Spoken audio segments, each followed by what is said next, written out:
Les indicateurs. Ce sont des producteurs de données qui servent à évaluer une situation, comme le coronavirus.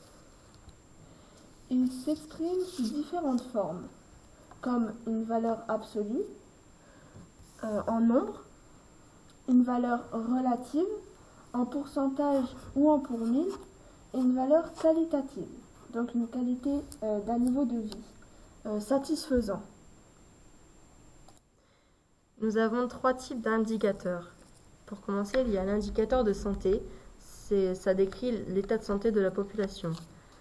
Il y a 3 indicateurs principaux. La mortalité, c'est le nombre de décès en une année. Il y a 3 types de mortalité. La mortalité par pathologie, qui est pour 100 000. La mortalité infantile, c'est-à-dire le nombre de décès d'enfants avant 1 an, c'est pour 1000. Et la mortalité générale, qui est pour 100. Il y a l'espérance de vie. L'espérance de vie, c'est le nombre d'années que l'on peut espérer vivre. Il y a 2 types d'espérance de vie, c'est-à-dire à la naissance et sans maladie. Et pour finir, nous avons la morbidité. Ensuite, nous avons la morbidité, c'est l'ensemble des cas de maladie. Il y a la prévalence, c'est le nombre de cas de maladie en général, et l'incidence, le nombre de nouveaux cas de maladie.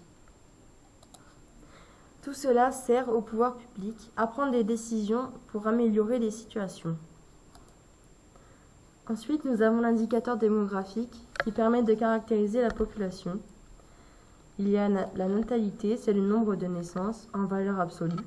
La fécondité, le nombre moyen d'enfants par femme en âge de procréer, c'est-à-dire 15-49 ans, et c'est toujours en valeur absolue. Il y a la répartition de la population par âge. L'espérance de vie, qui est dans les indicateurs de santé, la mortalité générale, qui permet de caractériser la population. Tout cela sert au pouvoir public pour prendre des décisions politiques, fournies par la mairie. Ensuite, nous avons l'indicateur de bien-être et de cohésion sociale. Dedans, nous avons le PIB, qui est le produit intérieur brut. Il mesure la richesse des populations en dollars ou en euros. Le mieux vivre, il est peu fiable car il est subjectif et il englobe plusieurs indicateurs et classe les pays.